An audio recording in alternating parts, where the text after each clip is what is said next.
Hello दोस्तों, हमारे channel पे आपका स्वागत है। तो आज हम लोग बात करने जा रहे हैं 1853 के चार्टर अधिनियम के बारे में। देखिए, ये भारत के संवैधानिक इतिहास का आपका पार्ट 4 वीडियो है। अगर आप लोगों ने पार्ट 1, पार्ट 2, पार्ट 3 नहीं देखा है तो आप लोग हमारे इस चैनल के डिस्क्रिप्शन में जाके देख सकते हैं। इसके साथ साथ मैंने संविधान का प्लेलिस्ट भी तैयार कर दिया है, वहां पे जाके आप लोग देख सकते हैं। वहां पे सारे वीडियो जो है सिस्टम से एक के बाद एक अपलोड होते रहेंगे। देखिए, आज मैं जो आपको कंटेंट देने वाला हूं, ये आप कोई भी परीक्षा में आपके लिए बहुत इंपॉर्टेंट है, चाहे वो आपका एसएससी हो, चाहे आपका यूपीपी हो, चाहे आप पीसीएस दें, बीईओ दें, आरओ एआरओ कुछ भी दीजिए आपके लिए बहुत ज्यादा मैं उतना ऑलरेडी मैं डीप लेके चलता हूं ताकि आप लोगों को किसी तरह की किसी भी दिक्कत ना हो। अगर आप हमारे चैनल पे नए हैं तो प्लीज इसको लाइक, सब्सक्राइब और शेयर जरूर कीजिएगा ताकि ज्यादा से ज्यादा जो है हमारा वीडियो जो है आप लोगों तक पहुंच सके। इसके साथ साथ बेल आइकन भी जरूर दबा लीजिएगा।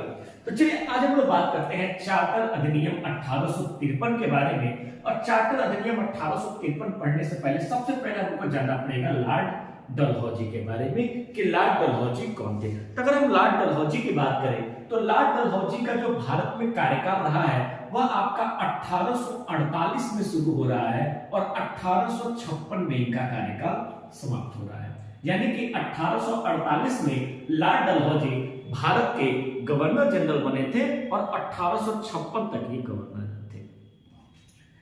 इन्हीं की शासनकाल में चार्टर अधिनियम 1853 आया था।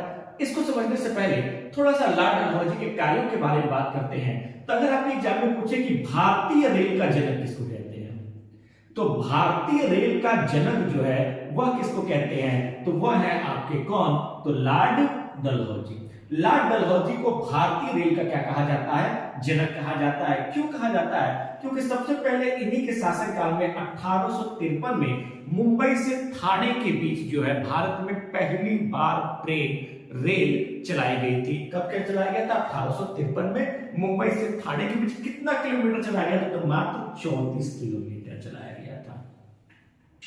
ठीक है, तो याद रखिएगा अगर आप रेलवे की एग्जाम दे रहे हैं, चाहे कोई भी इस तरह का कंपटीशन एग्जाम दे रहे हैं, तो उसमें ये क्वेश्चन पूछा जाता है कि भारतीय रेल का जनक किसको कहते हैं, तो लॉर्ड डलहौजी को। तो ये तो हो गया इनका एक कार्य हो गया। अब बात करते हैं लॉर्ड डलहौजी ने क्या क्या भारत में सुधार के लिए किया है। तो सबसे पहला काम क्या किया है कि विधि निर्माण हेतु विधान परिषद की स्थापना की है। सोचिए 1853 के एक्ट में क्या हुआ था कि भारत में कानून बनाने के लिए विधान परिषद की स्थापना की गई थी और इसमें कितने सदस्य थे, तो 12 सदस्य थे। कितने थे आपके, 12 सदस्य थे। अब विधान परिषद की स्थापना की गई, अब इसका क्या मतलब है भाई, तो देखिए वर्तमान में भारत में कानून कौन बनाता है, तो लोकसभा, राज्यसभा, राष्ट्रपति, यानी कि आप लोग की भाषा में संसद। संसद को क्या है, कानून बनाने का क्या है, अधिकार है। अगर कोई भी कानून है तो सबसे पहले लोकसभा में पास होगा, फिर राज्यसभा में पास होगा, फिर राष्ट्रपति के पास जाएगा और जब राष्ट्रपति उस पर हस्ताक्षर कर देंगे तो वह क्या बन जाता है, कानून बन जाता है।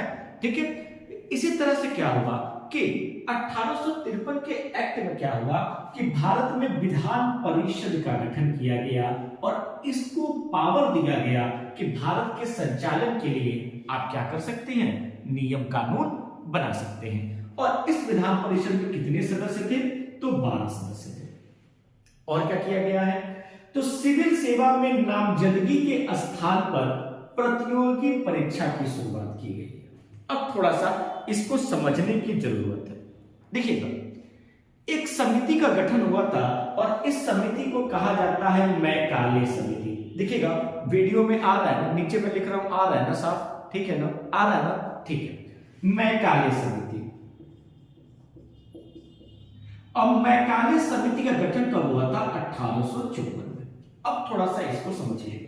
देखिए आज के समय में अगर आप सिविल सेवा की तैयारी करते हैं, आप आईएएस की तैयारी करते हैं या राज्य लोक सेवा आयोग यानी कि पीसीएस की तैयारी करते हैं, तो इसकी शुरुआत करने वाला कौन है, तो इसकी शुरुआत करने वाले भी कौन है, अंग्रेज है। आज के समय में हम लोग किसी भी भर्ती के लिए पढ़ते हैं ना, तैयारी करते हैं ना, कंपटीशन देते हैं ना, तो इसकी शुरुआत कौन कर रहा है, तो इसकी शुरुआत कौन किया है? अंग्रेज किया है। अगर अंग्रेजों ने प्रतियोगी परीक्षा की शुरुआत नहीं की होती तो आज के समय में किसी भी गवर्नमेंट जॉब के लिए प्रतियोगी परीक्षा नहीं होती। हो सकता है कि बाद में कुछ सुधार हो जाते होती, लेकिन एक ट्रेंड जो चलता है वो उसके तहत नहीं होती। कारण क्या था इसको समझिएगा। सिविल सेवा में क्या होता था? पहले नामजदगी होता था। नामजदगी का मतलब क्या है कि मान लीजिए कि मेरे पिताजी जो है सिविल सेवा में है, आईएएस है, आईपीएस है, सिविल सेवा में है, तो उनके रिटायरमेंट के बाद मैं क्या होऊंगा? उन्हीं के पद पे सिविल सेवा में रहूंगा, भले मेरे अंदर योग्यता हो चाहे ना हो। यहां पे कोई आपको परीक्षा देने की जरूरत नहीं है, कोई भी दौड़ रिटन किसी तरह का इंटरव्यू देने की जरूरत नहीं है। बस हमारे पिताजी डीएम है तो हम कहां हैं? डीएम है। हमारे पिताजी एसपी है तो हम कहां हैं? एसपी हैं। तो इसको कहा जाता है बेटा नामजदगी। लेकिन जब क्या हुआ कि इस तरह के ईस्ट इंडिया कंपनी में अधिकारी आने लगे कि इतने बड़े लेवल पे पहुंचने के बाद भी उनके अंदर योग्यता नहीं थी, डिसीजन लेने की क्षमता नहीं थी, तब क्या हुआ कि चार्टर अधिनियम 1853 लाया गया। और इस अधिनियम में क्या कहा गया कि सिविल सेवा में नामजदगी नहीं रहेगी। यानी कि हमारे पिताजी आईएएस है तो उनका बेटा आईएएस नहीं रहेगा।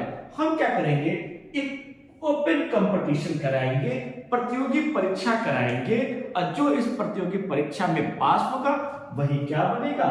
सिविल अधिकारी बनेगा। और सोचो कितना बड़ा मुद्दा था। मान लो नामजदगी का मुद्दा है, तो नामजदगी का जो मुद्दा है तो बहुत सारे लोग विरोध भी किए होंगे। अरे नहीं, हम आईएएस है तो लड़का आईएएस बनेगा, क्या बुराई है भाई? हम उसको उस हिसाब से शिक्षा दे रहे हैं। बहुत ज्यादा विरोध भी हुआ होगा। अब उस विरोध को समाप्त करने के लिए क्या किया गया? मैकाले समिति का गठन किया गया। कब किया गया? 1854 में। 1854 में लॉर्ड मैकाले की अध्यक्षता में मैकाले समिति का गठन किया गया है। और इसी समिति की सिफारिश के आधार पर क्या हुआ है? सिविल सेवा में नामजदगी को समाप्त कर दिया गया है और प्रतियोगी परीक्षा की शुरुआत कर दी गई है। और इसी की सिफारिश पर आज भी सोचिए, हम लोग को आजादी के इतने साल बाद भी आज भी हम लोग क्या देते हैं? कंपटीशन देते हैं, किसी भी परीक्षा के लिए प्रतियोगी परीक्षा देते हैं। तो इसकी भी शुरुआत करने वाले कौन है? तो ब्रिटिश सरकार है, अंग्रेज है। चलिए, तो अब हम लोग बात करते हैं 1858 के भारत शासन अधिनियम के अंतर्गत। भारत शासन अधिनियम 1858 के अंतर्गत ब्रिटिश सरकार ने भारत के लिए कौन कौन से कार्य किए थे, इसके बारे में हम लोग बात करेंगे।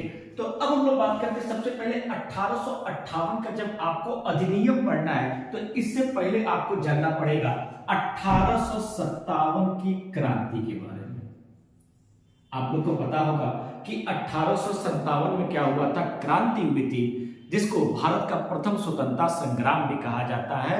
और क्रांति का केंद्र जो है आपका मेरठ बनाया गया था, लेकिन मंगल पांडे ने क्रांति की शुरुआत कहां से की थी? बैरकपुर छावनी से किया था।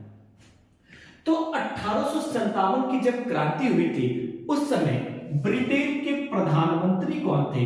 तो उस समय आपके ब्रिटेन के पीएम थे आपके लॉर्ड डर्बी, या केवल डर्बी भी लिख सकते हैं।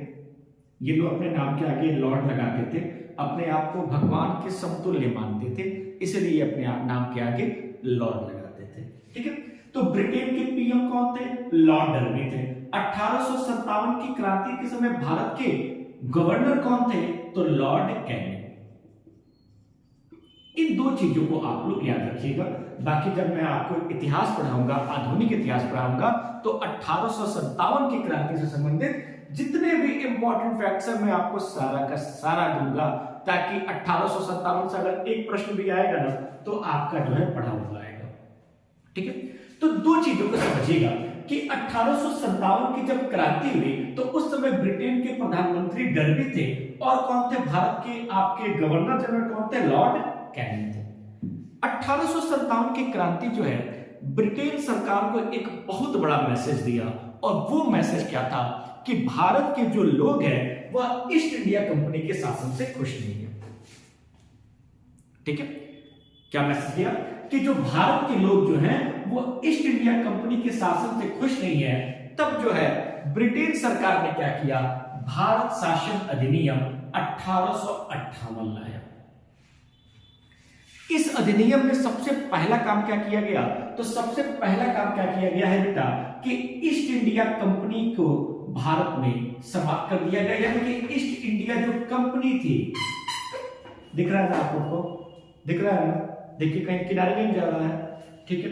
ईस्ट इंडिया कंपनी जो थी इसके पावर को समाप्त कर दिया गया।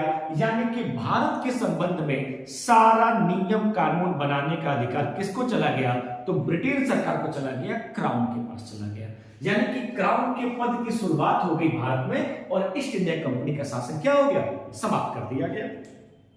और क्या इंपॉर्टेंट काम किया गया है बेटा?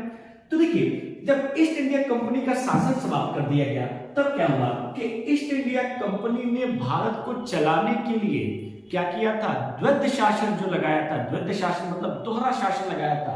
आप लोगों ने पिछले वीडियो में मैंने आपको बताया था कि दोहरा शासन क्या है। तो द्वैध शासन लगाया था, उसमें क्या था बेटा? बोर्ड ऑफ डायरेक्टर और बोर्ड ऑफ कंट्रोलर। यानी कि राजनीतिक मामले देखने के लिए अलग आदमी थे और प्रशासनिक मामले देखने के लिए अलग व्यक्ति थे। तो बोर्ड ऑफ डायरेक्टर और बोर्ड ऑफ कंट्रोलर जो था इस पद को क्या कर दिया गया? समाप्त कर दिया गया कि बोर्ड ऑफ डायरेक्टर और बोर्ड ऑफ कंट्रोलर नहीं रहेंगे। और नियम कानून तब कौन बनाएगा भाई? तो नियम कानून बनाने के लिए क्या किया गया? 15 सदस्यीय भारतीय परिषद का गठन किया गया। ठीक है, इस एक्ट के तहत क्या किया गया? 15 सदस्यीय भारतीय परिषद का गठन किया गया।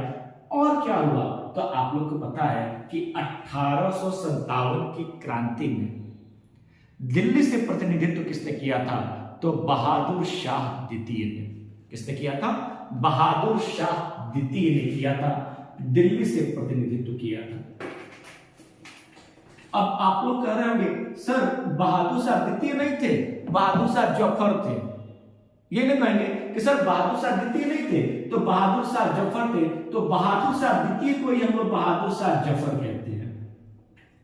क्यों इनको बहादुर शाह जफर कहा जाता है? क्या कारण है भाई? तो देखिए जो बहादुर शाह द्वितीय जो थे वो जफर के नाम से कविताएं लिखते थे। बहुत अच्छे राइटर्स थे, कविता बहुत अच्छा लिखते थे। तो जफर के नाम से कविताएं लिखते थे, इसलिए इनको बहादुर शाह जफर कहा जाता है। इसको भी आपको ध्यान रखिएगा। तो 1857 की क्रांति में जो है बहादुर शाह जफर ने क्या किया था? दिल्ली से अंग्रेजों के खिलाफ क्रांति की शुरुआत की थी। कहां से? दिल्ली से अंग्रेजों के खिलाफ क्रांति की शुरुआत की थी। इसमें क्या हुआ कि बहादुर शाह जफर को पकड़ लिया गया और उनको रंगून भेज दिया गया और रंगून के जेल में क्या हुआ? उनकी मृत्यु हो गई। जब आपका दिल्ली का पद खाली हो गया तब ब्रिटिश सरकार ने क्या किया कि जो मुगल पद था इसको समाप्त कर दिया कि भारत में कोई भी अब मुगलों का कोई भी पद नहीं रहेगा।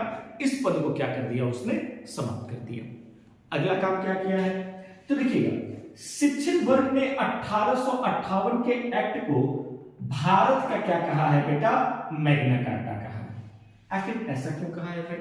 1858 के एक्ट को भारत का मैग्ना कार्टा कहा क्यों कहा गया है? तो इसको समझिएगा। देखिए 1858 में क्या हुआ था? ब्रिटेन की जो रानी थी उन्होंने एक घोषणा पत्र पढ़ा था। इस घोषणा पत्र में क्या था? सबसे पहला लाइन क्या था उस घोषणा पत्र का? कि भारत की जो प्रजा है वो ब्रिटेन के प्रजा के समान है। ये उनका पहला वक्तव्य था। यानी कि जो रानी थी, जो ब्रिटेन की रानी थी, वो भारतीयों को ब्रिटेन के प्रजा के समान मानती थी कि कोई भी भेदभाव इनके साथ नहीं किया जाएगा। दूसरा इंपॉर्टेंट चीज इन्होंने क्या कहा कि जो आपका कोई भी प्रतियोगी परीक्षा होगी उसमें किसी भी भारतीय के साथ भेदभाव नहीं किया जाएगा। ठीक है, तो दो इंपॉर्टेंट घोषणा किया। होता क्या था कि सिविल सेवा की तो शुरुआत हो गई थी और सिविल सेवा में नामजदगी को हटा के प्रतियोगी परीक्षा स्टार्ट हो गई थी। लेकिन होता क्या था? भारतीय बैठते थे तो जो अंग्रेज कॉपी चेक करते थे ना वो उनको फेल कर देते थे। ना पास होगा ना अधिकारी बनेगा।